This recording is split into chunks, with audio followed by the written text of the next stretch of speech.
இன்று சுவையான சலங்கை பணியாரம் எப்படி செய்வதென்று பார்க்கலாம். தேவையான பொருட்கள்: மைதா, நாட்டு சர்க்கரை, ஏலக்காய், பச்சை கடலைப்பருப்பு. பச்சை கடலைப்பருப்பு வந்து நான் 500 கிராம் எடுத்துக்கிறேன். நல்லா தண்ணி சேர்த்து அரை மணி நேரம் ஊற வச்சு எடுத்துக்கிறேன். அரை மணி நேரம் ஊறினாவே போதும், நல்லா ஊறி வந்துடும். மேக்ஸிமம் நீங்கள் 1 ஹவர் ஊற வச்சுக்கோங்க.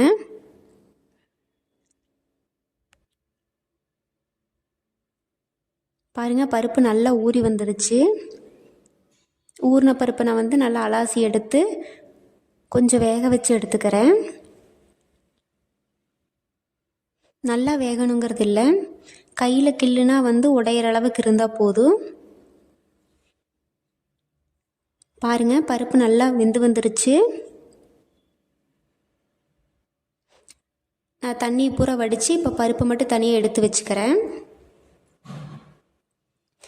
இந்த பருப்பை நான் மிக்சியில் போட்டு நல்லா அடித்து பவுடர் பண்ணி எடுத்துக்கிறேன். இது கூட கொஞ்சம் ஏலக்காய் போட்டு சேர்த்துக்கிறேன். நாட்டு சர்க்கரை கொஞ்சம் சேர்த்துக்கிறேன். உங்களுக்கு இனிப்பு எவ்வளோ வேணுமோ அவ்வளோ சேர்த்துக்கங்க. இப்போ வந்து இதை வந்து நல்லா அரைச்சி சின்ன சின்ன உருண்டையாக உருட்டி எடுத்துக்கிறேன். இப்போ வந்து மாவுக்குள்ளே போட்டு எடுத்து போடணும். அதனால் மாவு வந்து ரெடி பண்ணுறதுக்கு வந்து நான் தேவையான மாவு மைதா மாவு எடுக்கிறேன். முதல்ல வந்து நான் ஒரு மைதா மாவுக்கு வந்து சில பேர் வாட்டர்லேயே வந்து நல்லா மாவை வந்து கலக்கிப்பாங்க.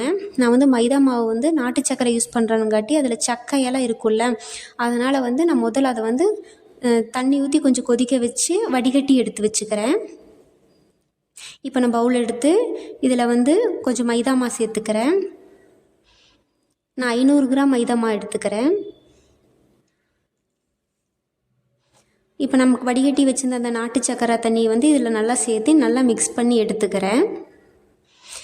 வாசனைக்காக நான் கொஞ்சம் ஏலக்காய் பவுட்ரு சேர்த்துக்கிறேன். நீங்கள் கொஞ்சம் உப்பும் சேர்த்துக்குங்க இது கூட, அப்போ தான் டேஸ்ட்டு வந்து நல்லா கிடைக்கும். ஆயில் நல்லா காஞ்சதுக்கப்புறம் வந்து நான் வச்சுக்கிற உருண்டை எடுத்து மாவில் நனைச்சி ஆயிலில் போடுறேன்.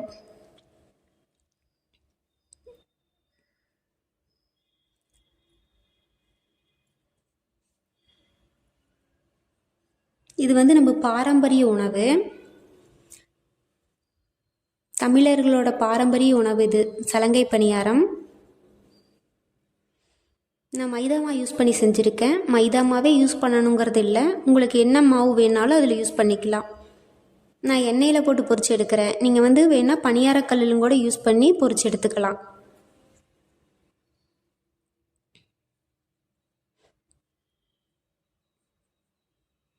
நல்லா செவந்து வரணும், திருப்பி விட்டுக்கலாம்.